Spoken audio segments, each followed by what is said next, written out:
Assalamualaikum warahmatullahi wabarakatuh. Saya M. Rakib Jamari, Pekanbaru, Riau, Indonesia. Sekarang berada di Jalan Uka di daerah Kecamatan Tampan. Ya, sekarang saya akan mengulang kembali ceramah saya yang berawal dari pernyataan bahwa sekarang katanya para pengkhianat mempersiapkan Indonesia untuk dijajah, tapi para pribumi diam-diam saja. Nah, saya tidak percaya dengan ungkapan ini. Saya ingin membantah. Mana mungkin Indonesia dijajah kembali.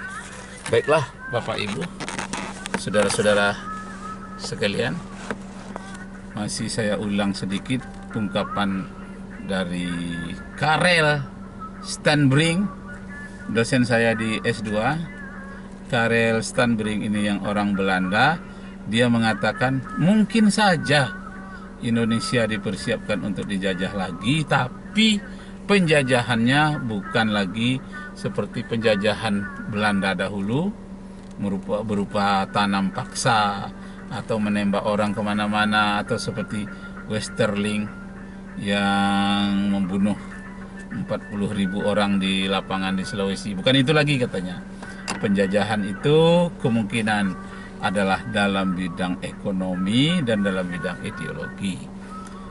Nah, kembali kita kepada Undang-Undang Dasar 1945 pasal 6 yang menyatakan Indonesia, presiden dan wakil presiden Indonesia haruslah orang Indonesia asli. Nah, situ saja. Tentang yang beragama Islam sudah lama tidak dibicarakan. Orang Indonesia asli, orang pribumi. Nah, tahun 2002 sudah dihapuskan kata-kata orang Indonesia asli atas usulan Siatapi. Nah, Profesor Doktor Siatapi, dia telah mengungkapkan itu, videonya sekarang masih ada, belum terhapus. Dialah yang mengusulkan agar pasal 6 itu diubah, bahwa presiden Indonesia dan presiden dan wakil presiden haruslah orang warga negara Indonesia. Nah, Bapak Ibu Saudara sekalian, sebagai seorang sarjana hukum, saya kuliah di Fakultas Hukum di UI Riau, jurusan Tata Negara. Tentu sedikitnya saya mengerti dan memahami. Apa yang saya pahami dari pasal 6 itu adalah kebijakan yang sangat bagus dari para pendiri negara Indonesia ini. Dia takut Indonesia akan dijajah kembali, maka dia buatkan pagar dalam bidang konstitusi. Jadi pagar yang memagari Indonesia agar tidak dijajah kembali, itulah pasal 6. Sekarang pagar itu dicabut. Tentulah bisa masuk orang di luar warga negara Indonesia. Jadi presiden dan wakil presiden orang warga negara Indonesia. Nah, kalau begitu orang Belanda bisa menjadi presiden Indonesia. Indonesia bisa terjajah kembali. Kemudian dari keturunan Cina bisa, dari keturunan Yahudi bisa, asalkan dia warga Indonesia. Nah, orang tua-tua dahulu pendiri negara ini membuat pagar itu supaya Indonesia jangan terjajah kembali. Karena ada kemungkinan Indonesia akan dijajah kembali, maka ditutuplah pagarnya rapat-rapat dengan bunyi. Pagarnya itu dikunci dengan kata-kata presiden dan wakil presiden haruslah orang Indonesia asli dan beragama Islam. Alasan dari kata-kata warga Indonesia asli itu banyak agamanya, asalkan orang Indonesia, apakah dia Hindu, Buddha, Kristen, Islam, itu warga negara Indonesia. Kemudian ditambah lagi yang beragama Islam, karena para syuhada, para pahlawan itu 99% adalah beragama Islam. Darah yang tertumpah di Indonesia ini dalam memerangi penjajah adalah darahnya umat Islam. Itulah alasannya kenapa di pasal 6 itu disebut haruslah orang Indonesia asli dan beragama Islam. Macam mana? Udah? Siap? Enggak dulu. Oh gitu. Langsung pulang? Bismillahirrahmanirrahim. Nah, jadi betapa bijaknya, betapa dalamnya pemikiran para pendiri negara ini dahulu membuat pagar bahwa Indonesia jangan dijajah kembali dengan cara menyatakan presiden dan wakil presiden haruslah orang Indonesia asli. Itu pagar sebetulnya, jangan dicabut. Jangan capek. Masya Allah. Tapi sekarang telah dicabut. Seharusnya dikembalikan lagi. Mengembalikan. Berkewajibanlah anggota DPR RI, MPR mengembalikan pasal 6 itu seperti semula, kembali kepada Undang-Undang Dasar 1945. Lambatkan bang. Hah? Lambatkan. Lambat? Bismillahirrahmanirrahim. Allahu Akbar. Allahu Akbar. Allahu Akbar. Nah, saya baru membaca buku Said Amir Ali di dalam bahasa Inggris, katanya para penjajah modern. Nah, katanya for modern men like a prostitute to be benefits from without sense of obligation. Itu kata Said Amir Ali. Apa katanya? For modern men,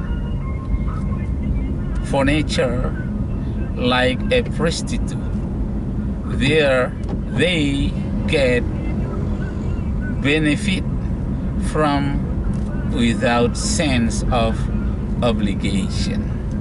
Artinya penjajah-penjajah modern, colonial of modern, penjajah-penjajah modern itu memperlakukan alam jajahannya, artinya lingkungan di mana tempat dia menjajah, like a prostitute, memperlakukan seperti memperlakukan wanita tunasusila. They get benefit, mereka mendapatkan kenikmatan without sense of obligation, mendapatkan kenikmatan tanpa pertanggungjawaban. Jadi ibarat wanita pelacur, wanita prostitusi sudah dibayar ya selesai. Apakah dia akan kena sakit HIV, apakah dia akan terkena itu raja singa atau bermacam-macam penyakit kotor, tidak peduli. Yang penting dia sudah bayar, selesai. Seperti itulah katanya para penjajah modern memperlakukan negara-negara jajahannya, di mana dia mengambil minyak, mengambil batu bara, mengambil timah. Dia hanya dapat mengambil nikmatnya tanpa pertanggungjawaban. Alasannya sudah bayar, without any sense of obligation, tanpa sedikit pun mempunyai rasa pertanggungjawaban. Masya Allah. Lanjut, kita pulang langsung. Tak ada yang lain? Oh, Masya Allah. Oke, saya sedang di jalan sekarang. Ini adalah jalan apa? Hah? Buka. Nah, yang di belakang jalan Uka, yang depan ini jalan apa namanya? Garuda Sakti. Oh iya, Jalan Garuda Sakti menuju ke loket ya. Jalan Garuda Sakti, Pekanbaru, Riau, Indonesia. Masya Allah. Oke, ini masih ramai. Kita tunggu. Wah, bisa? Up. Masya Allah. Ya, bisa. Masya Allah. Tak singgah makan dulu? Jam berapa sekarang? Makan dulu awak. Jam berapa? Jam 10. Bismillahirrahmanirrahim. Kembali kita kepada apa yang diucapkan oleh Said Amir Ali. for colonial modern to nature, they get benefits from without any sense of obligation. Para penjajah modern memperlakukan negara jajahannya, alam jajahannya seperti memperlakukan wanita tunasusila. Mereka mendapatkan kenikmatan tanpa pertanggungjawaban. Masya Allah, begitu pedasnya kata-kata dari Syed Amir Ali ini.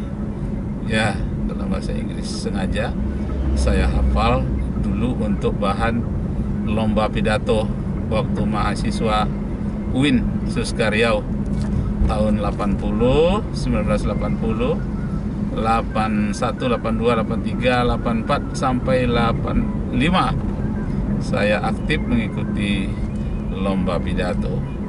Nah, itu diantaranya bahan-bahan yang saya hafal untuk jadi bahan renungan bagi saya waktu itu tahun 81, 82, 83 umur 20-an ya. Tahun 80 umur saya 20 tahun. Tahun 81 umur saya 21 tahun. Sekarang tahun 2020 umur saya 60 tahun. Sudah pensiun dari PNS. Baik, bapak-bapak, ibu-ibu, saudara-saudara para pendengar sekalian, kembali kita kepada persoalan para pengkhianat mempersiapkan negara kita untuk dijajah. Nah, ini yang saya tidak setuju, yang mau dibantah. Kenapa? Karena terlalu umum ungkapannya. Siapa ini para pengkhianat yang Bang, roti, Bang. Hah? Oh, mau diambil di situ? Ya, tapi, iya, Bismillahirrahmanirrahim. Ya, boleh. Masya Allah. Mana roti? Oh, tu. Tapi apa mencari obat kan kalsium? Iya kan? Ada duit tak cukup. Hah? Bisa tuh roti beli ya kan? Pak, jalan aja ke situ ya. Maknanya tu roti. Siko aja lah, istirahat. Hah? Siko aja istirahat. Gitu kan? Maksudnya? Beli obat lah sekali. Enggak? Kalsium? Hah? Roti lah dulu. Ya. Gila. Enggak, mau makan ubat tu. Harus tuh. Itu kan vitamin. Ya, Bapak Ibu, saudara-saudara sekalian, maaf. Ambil duit buat berkurang. Maaf, Tak cukup duit sedikit selingan. Apa yang bisa? Insya Allah. Ya. Ubat kalsium. Aku membawa dompet. Oke. Nah, kita lanjutkan sedikit selingan karena ada komunikasi dengan pendamping. Masya Allah. Nah, jadi Bapak Ibu, saudara-saudara sekalian, siapakah para pengkhianat itu? Para pengkhianat itu adalah orang yang menerima sogok dari penjajah ekonomi. Siapakah pengkhianat itu? Pengkhianat itu adalah orang yang mengambil keuntungan, kesempatan dalam kesempitan. Baru saja ada informasi dari seorang dosen di program Pasca Sarjana, teman saya. Dia mengatakan menjadi perantara, ya, perantara yang mengurus surat-surat tanah.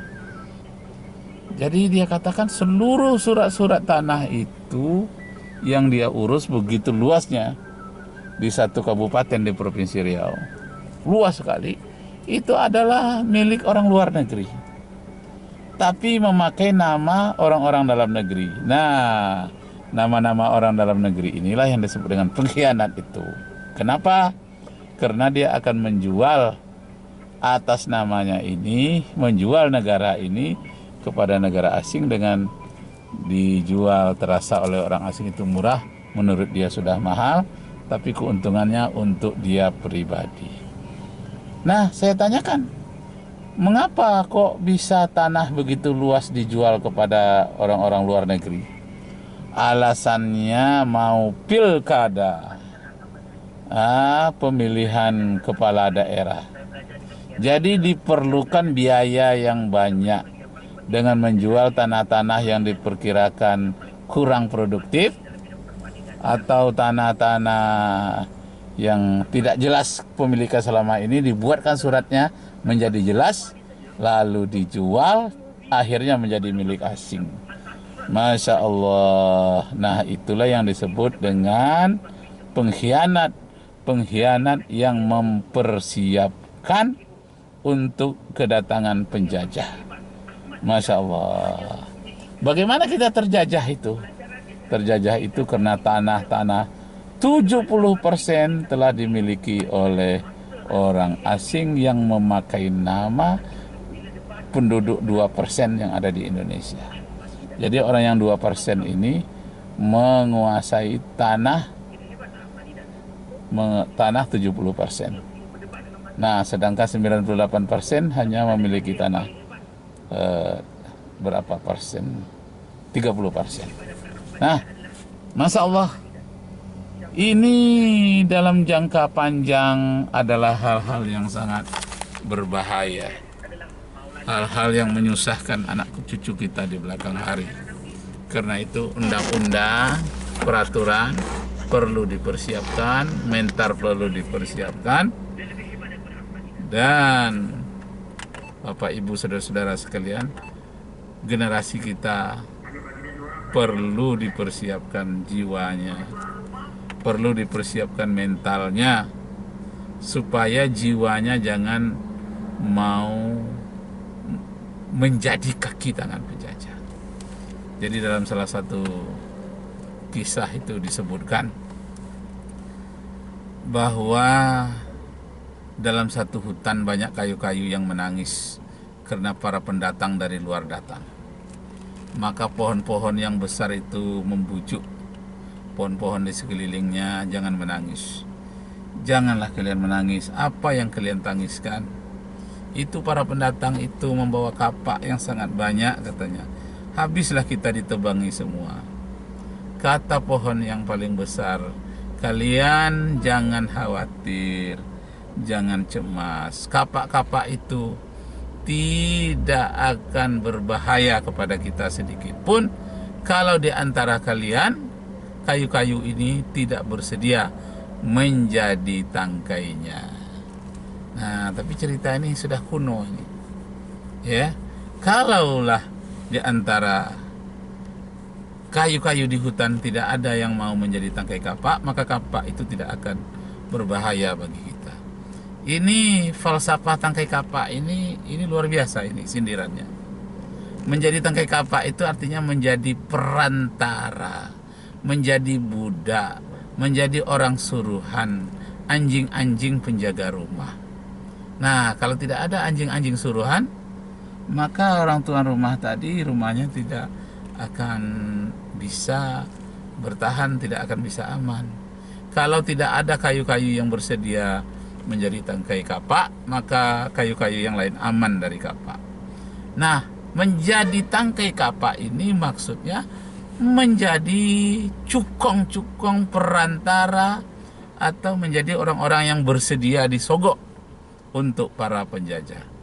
Masya Allah, ini dalam sekali falsafahnya. Jadi maksudnya berarti sama, hampir sama di zaman Belanda, zaman penjajahan Belanda dahulu, banyak penduduk-penduduk pribumi yang menjadi mata-mata Belanda, mata-mata penjajahan.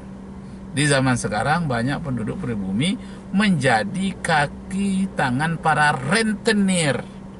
Banyak orang yang disogok untuk menjadi orang-orang yang mempertahankan perusahaan-perusahaan kapitalis yang mengeruk hasil bumi negara kita dengan sebanyak-banyaknya.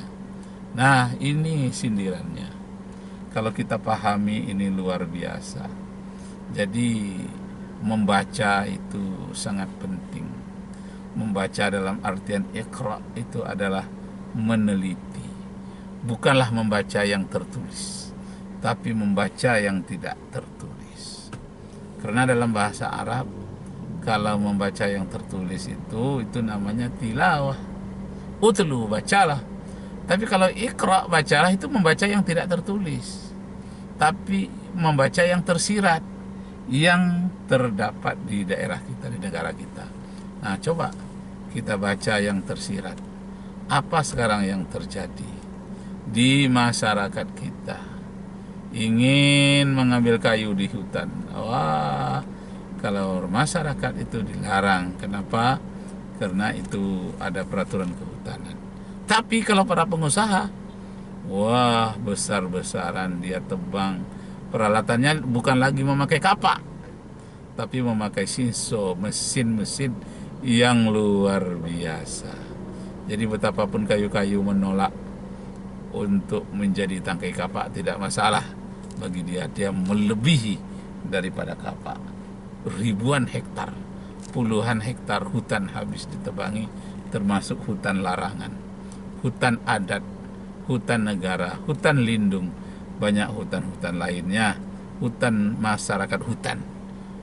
Orang yang tinggalnya di hutan, misalnya suku Sakai, suku Bonai, dan suku-suku lainnya. Jadi Bapak Ibu, saudara-saudara, para pemirsa sekalian, ini sebetulnya sangatlah menjadi renungan bagi kita. Di hari ini saja tanah-tanah sudah banyak terlepas dari bangsa kita, apalagi di masa yang akan datang.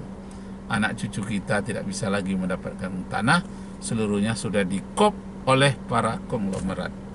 Semuanya sudah tertutup, yang di depan ruko, di belakang ruko, sampai jauh ke hutan-hutan, semuanya telah dimiliki oleh para konglomerat.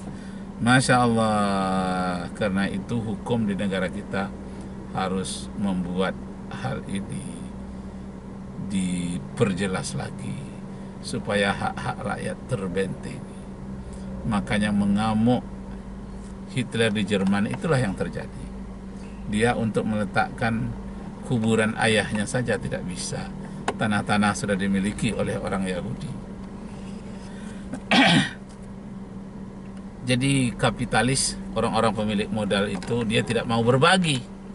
Rakyat-rakyat kecil tidak bisa mendapatkan apa-apa. Karena itu kekayaan harus dibatasi, kemiskinan juga harus dibatasi. Jangan dibiarkan orang terlalu miskin. Kekayaan juga harus dibatasi. Jangan dibiarkan orang terlalu kaya. Nah, kaya jangan terlalu kaya, miskin jangan terlalu miskin. Itu ide saya. Nah, boleh orang kaya, tapi jangan terlalu kaya. Jangan terlalu kaya itu artinya jangan terlalu menumpuk di orang itu. Walaupun nama dia juga, tapi tumpukanlah kepada yang lain-lain. Miskin dibatasi, jangan terlalu miskin. Maksudnya ya disubsidi lah orang miskin. Subsidi itu bukan hanya uang, tapi juga lapangan kerja, pendidikan yang produktif. Nah, itulah kewajiban negara. Bahwa sesungguhnya orang-orang miskin, fakir miskin, orang-orang terlantar dipelihara oleh negara. Nah, dipelihara ini artinya dibuat dinamis, dibuat dia berusaha bisa mandiri. Itu adalah tanggung jawab negara. Demikianlah Bapak Ibu Saudara sekalian, sampai ketemu lagi pada bincang-bincang berikutnya. Saya M. Rakib Jamari dari Pekanbaru Riau, Indonesia. Wabillahi taufiq wal hidayah. Wassalamualaikum warahmatullahi wabarakatuh.